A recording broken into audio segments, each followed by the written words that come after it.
7h46 sur BFM Business et sur RMC Live. Le grand entretien aujourd'hui, c'est avec Olivier Leduc. Bonjour, vous êtes le directeur général de Tereos, une grande coopérative. Vous avez 10 300 coopérateurs. Vous êtes le premier transformateur de céréales en France, acteur mondial du sucre, de l'amidon, de l'alcool, avec des marques grand public comme Béguincet ou La Perruche. On va parler de vos développements internes. On va commencer avec le Mercosur, parce que vous êtes directement concerné avec le sujet de sucre, les sujets d'éthanol, avec Emmanuel Macron qui dit un jour sur deux qu'il est pour ou contre. Ça dépend un peu des jours. Annie Genevard dit il n'est pas complètement contre, on n'est pas clair, notamment sur les questions de clauses miroirs. Qu'est-ce que vous en pensez, vous? Est-ce que vous êtes toujours aussi contre?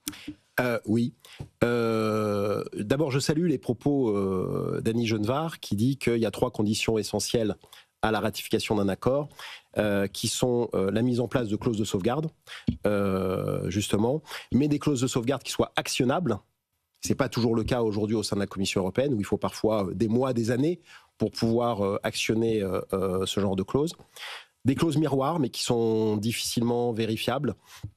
Et puis une protection aux frontières. Ce sont les 3 conditions qu'elle a évoquées. Et je les salue parce que ça va vraiment dans le bon sens, en particulier des clauses de sauvegarde actionnables.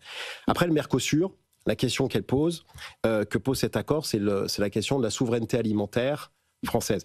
La souveraineté alimentaire, c'est quoi? C'est notre capacité à produire, à transformer des matières premières, à nourrir la population avec nos propres ressources, sans faire un appel excessif aux importations des marchés extérieurs. Et ça, vous considérez qu'avec le Mercosur, ça sera plus possible? Par exemple, vous, sur le sucre, typiquement, ça aurait quel impact? Mais le Mercosur porte un coup très dur à cette souveraineté alimentaire, à notre compétitivité, parce que d'abord pour nous, pour notre filière betterave, le Mercosur, c'est pas que le sucre, ce sont des importations donc de sucre sans droit de douane, donc à bas prix en Union européenne, c'est aussi des importations d'alcool et d'éthanol en grande quantité, et qui auront nécessairement un impact sur le prix et donc sur notre compétitivité. Et sans compétitivité des entreprises, on n'investit plus, on fragilise toute la chaîne et on met en danger toute notre souveraineté alimentaire. Sachant qu'aujourd'hui, vous êtes déjà challengé par des acteurs brésiliens. Oui. Mercosur ou avant le Mercosur. Le marché européen aujourd'hui est déjà très ouvert. Il y a des quotas d'importation de différents pays qui rentrent en Europe. Il y a eu le débat sur l'Ukraine ces 2 dernières années, avec 1 million de tonnes de sucre ukrainien qui est rentré en Europe, c'est beaucoup, ce sont de grosses quantités qui suffisent largement à déstabiliser le marché. C'est l'une des raisons, pas la seule, mais une des raisons pour laquelle le marché du sucre et le prix du sucre est assez déprimé en Europe depuis 2 ans. Le prix du sucre a beaucoup baissé.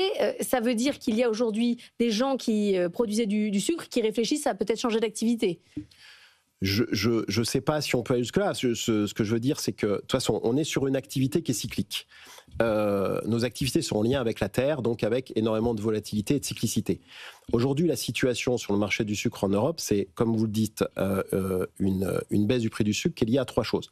D'abord, des effets de cycle. On est dans un bas de cycle et donc on est soumis à des phénomènes d'équilibre entre la demande, une offre et une demande. Et aujourd'hui, il y a eu des rendements exceptionnels cette année, c'est plutôt une bonne nouvelle, mais qui ont contribué également à impacter le marché du sucre en Europe. Il y a aussi 2 autres phénomènes qui sont plus exogènes, qui sont la parité dollar. Le dollar a été dévalué de 10% depuis 6 mois et on est exposé à un certain nombre d'importations sur nos marchés, le sucre, mais aussi l'éthanol et l'alcool, libellés en dollars, et des niveaux d'importation très importants. La combinaison d'un dollar faible et d'importation importante vient grever et peser sur notre marché et donc impacter les prix. Mais ce qui veut dire que la demande est là, par contre.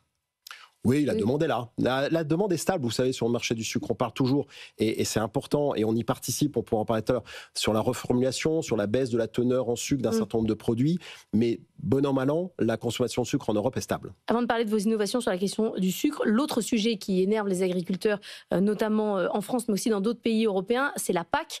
Il y a une révision de la PAC, de son fonctionnement, qui va donner aux États plus de libre arbitre sur la manière dont ils utilisent les fonds. Là-dessus, c'est quoi votre point de vue? C'est un vrai problème, c'est presque plus important que le Mercosur. Le premier point, c'est que le budget de la PAC baisse, et baisse de manière significative. Deuxième point, c'est que face à ça, une espèce de nationalisation de la PAC et de baisse de budget de la PAC, on fait face à un problème à nouveau d'affaiblissement de l'agriculture et des entreprises agroalimentaires en Europe. Mais pourquoi? Parce qu'on pourrait se dire qu'il n'y a pas mieux que les pays pour savoir quels sont les besoins pays par pays.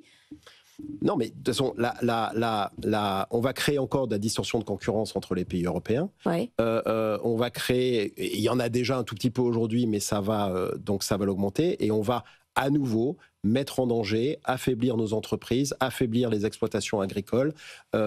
Et encore une fois, sur la PAC, l'Europe érige en secteur stratégique, en secteur prioritaire, un certain nombre de secteurs tels que l'automobile, l'aéronautique, la métallurgie, et c'est très bien. Pourquoi est-ce que l'agroalimentaire ne serait pas considéré également comme un secteur stratégique ? Ça, c'est quelque chose que nos coopérateurs et nous-mêmes avons toujours du mal à comprendre. Sur les questions de sucre, vous en avez parlé il y a quelques instants, vous lancez une innovation, ça s'appelle ActiFiber, un ingrédient d'origine végétale destiné à enrichir les produits en fibres. Qu'est-ce que ça veut dire pour le commun des mortels ? ActiFiber, c'est une fibre de maïs qui est produite dans notre usine alsacienne, notre amidonnerie alsacienne de Markolsheim. C'est une fibre de maïs soluble qui va permettre de répondre à deux besoins. Un besoin d'une alimentation plus saine, plus riche en fibres. La fibre, c'est très bon pour la digestion. Et deuxièmement, le besoin des consommateurs d'avoir accès à plus de produits avec un bon Nutri-Score. Et donc, ActiFiber répond directement à ces deux besoins. Je vais vous donner deux exemples assez parlants. ActiFiber, j'ai incorporé dans une bouteille d'eau minérale aromatisée, va permettre, une petite bouteille de 250 ml, va permettre de vous apporter 20% de votre besoin quotidien en fibres. ActiFiber dans une crème glacée, incorporé dans une crème glacée, va passer le Nutri-Score de la crème glacée de C à A, sans changer le goût ni la texture. Donc c'est un super produit qui permet de reformuler. Donc on va réduire le contenu en sucre du produit et le remplacer par de la fibre, ce qui peut être paradoxal pour le deuxième producteur mondial de sucre de travailler sur la reformulation et la baisse de teneur en sucre, mais qui correspond vraiment à un besoin du consommateur. Oui. Et donc ça veut dire que le Nutri-Score a fait changer les industriels. Oui. Il n'y a pas besoin de fiscalité et de taxes sucre pour ça. On est capable de faire le travail nous-mêmes. Merci beaucoup d'être venu ce matin. Olivier Leduc, le directeur général de Tereos.